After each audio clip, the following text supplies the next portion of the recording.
महानुभाव, जीवन जीने के वो प्यारे प्यारे सूत्रों के क्रम में पुण्य और पाप की लीला के प्रसंग में 9 पदार्थों के बारे में हम लोग समझ रहे हैं। आज आचार्य भगवान 5 उन भावों के बारे में बता रहे हैं जिसके बारे में कई बार प्रवचनों में आपने सुना होगा, कहा होगा, लिखा होगा, देखा होगा, लेकिन वो ऊपर से बात निकल गई है क्या। संतोष भाई लंदन, भास्कर भाई पूना, अनुज भाई पूना, कितने दूर दूर से लोग आज यहाँ पर आए हुए हैं, मगरोनी से भी लोग आए हुए हैं। तो महानुभाव, इन 5 भावों के बारे में एक हकीकत बात बताऊं, जो मैं प्रवचन दे रहा हूं, इससे पहले 5 भावों को भी मैं नहीं समझ पा रहा था, लेकिन जब इस पर रिसर्च किया, पढ़ाई लिखाई करी, तब समझ में आया कि कितने प्यारे प्यारे ये भाव हैं। अगर इस भावों को व्यक्ति समझ जाए, हरिशंकर अग्रवाल जी, तो ना जाने आपका कल्याण हमसे पहले हो जाए। इन भावों को समझिए कि कौन सम्यक दृष्टि जीव है, वो कैसे अपने भावों को संभालता है, कौन किस भाव से, किस दशा से कब मोक्ष और निर्वाण की प्राप्ति कर लेता है। तो 9 पदार्थों को में से जीव तत्व को समझना बहुत जरूरी है। इनको कई तरह से आचार्यों ने समझाया है।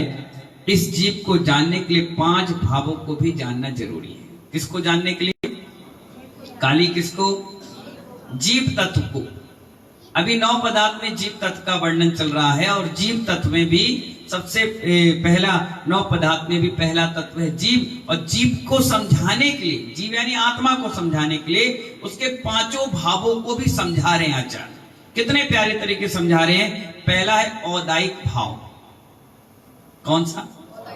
औदायिक। किसी को मालूम है क्या? नहीं मालूम, सुने बहुत होंगे, निकल गया होगा माइंड से। औदायिक भाव आ गया और इसने इस क्रिया को किया तो वो नरक का गामी बन गया, वो यहां चला गया, इस भ्रमण में चला गया। ऐसे शास्त्रों में निकल कर आता है रानू भाई, लेकिन समझ नहीं पाए, हम पढ़ नहीं पाए। और आज समझाने का प्रयास अपन कह रहे हैं। आचार्य बन के औदायिक भाव का मन है, मन में जो खोटे विचार आते हैं। अब आप बैठना कभी अकेले में और विचार आए तो तुरंत समझना ये औदायिक भाव है। कि आप ज्ञानियों के लिए पहचान है। जैसे घर में हम लोग होते थे, गुस्सा आया तो कभी हमने अंदर से फीलिंग ही नहीं आई कि हमने गुस्सा किया, और जब साधु बन गए और कभी अचानक आ गया तो लगता है ओहो कितना बड़ा अपराध हो गया। क्यों? क्योंकि इस ज्ञान ने हमें प्रायश्चित का बोध कराया। इस जिनवाणी ने, कैलाश जी समझाया कि हम कितने बड़े पाप क्रियाओं से निकल गए, बच गए। तो आचार्य बन के रहे, मन में जितने भी खोटे विचार आते हैं, अच्छे विचार आते हैं, दोनों समझना। खोटे विचार भी आ गए और अच्छे विचार भी आ गए। ये यानी ये सब कर्मों के उदय से होते हैं। किसके उदय से होते हैं? कर्मों के उदय से होते हैं। जिन्हें हम पहले बंद किए हुए थे, वे कर्म उदय में आते हैं, उसी का फल भोगना पड़ता है। ये औदायिक भाव संसार के कारण ही है। क्या है ये? पुण्य हुआ तो भोगा, पाप हुआ तो भोगा। पुण्य और पाप, पुण्य और पाप, पाप और पुण्य, पुण्य और पाप, इसी में व्यक्ति चक्र में घूम रहा है। वो किस कारण से? ये औदायिक भाव के कारण से। कौन सा भाव प्रेमचंद जी? औदायिक भाव। आचार्य बन कहते हैं पाप हो या पुण्य हो, बेड़ी होती है एक बेड़ी। बेड़ी समझते हो? जो जेल में कैदी होता है उसको जंजीरों से बांध देते। कोई जेल गया, उसे सुरेश चंद्र जी क्या बांध दिया गया? बेड़ी। काहे की? लोहे की। और कोई अमीर आदमी हो गया, मटका निकल गया घर से, सोने की घड़ा निकले, तुमने चैन बना ली, कड़ा बना लिया। अब कह रहे मैंने कड़ा पहना है। संतोष भाई क्या पहना है? तू काय का है? और है क्या वो?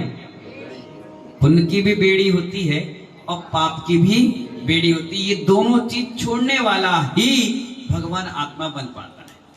कितनी अच्छी बात इसमें निकल कर आई। आचार्य कहते हैं पुण्य हो या पाप हो, शुभ हो या अशुभ हो, आश्रय हो, बंध हो, ये सब औदायिक भाव है। ये जब तक रहेगा जीव के अंदर, वो सिद्ध आत्मा नहीं बन सकता।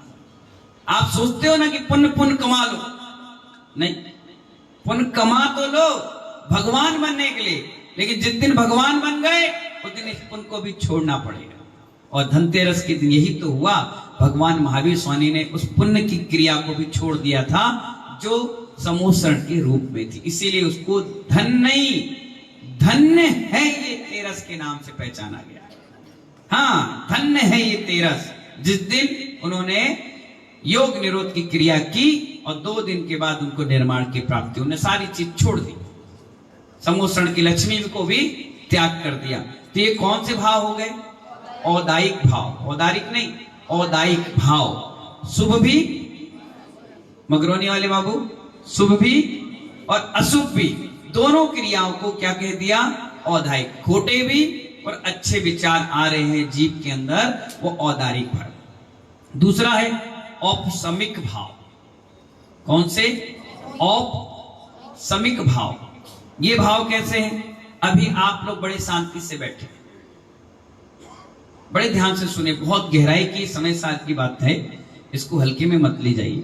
शांति से आप बैठे हुए हैं और कोई आकर आपको छेड़छाड़ी कर दे और आपको गुस्सा आ जाए। क्या आ जाए?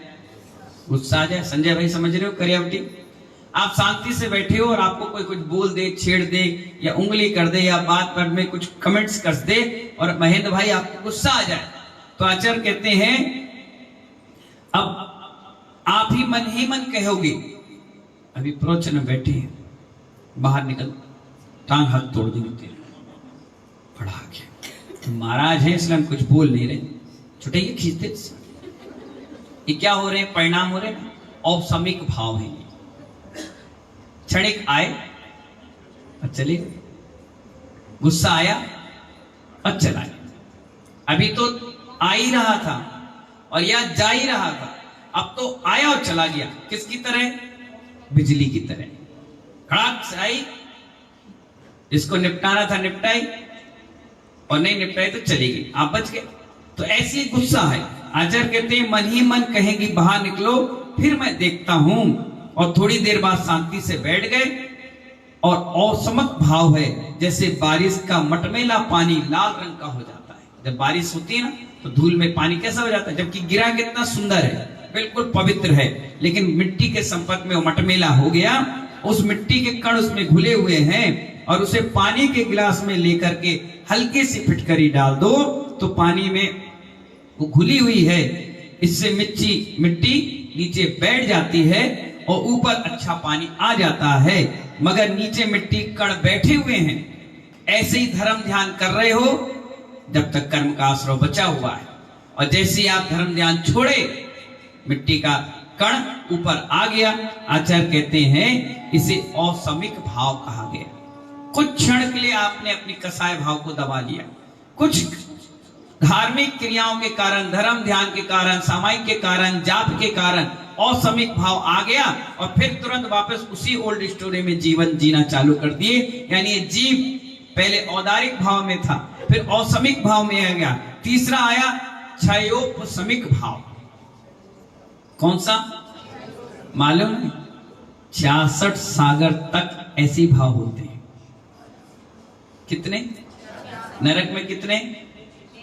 33। स्वर्ग में कितने? सर्वार सिद्धि में 33। दोनों को मिला लो, सोच लो कितना विशाल जीवन, कितना विशाल समय आपको इन्हीं भावों में निकालना पड़ता है। सोच लीजिए, इसमें बता रहे हैं क्षयोपसमिक भाव। क्षयोपसमिक भाव क्या है? परिणाम अनंतानुबंधी क्रोध, मान, माया, लोभ, मिथ्यात्व, क्षायिक, सम्यक मिथ्यात्व और सम्यक प्रतीति, इन 7 प्रकृतियों में से 6 प्रकृति बिल्कुल नष्ट हो जाती हैं। यहां पर कौन कौन सी?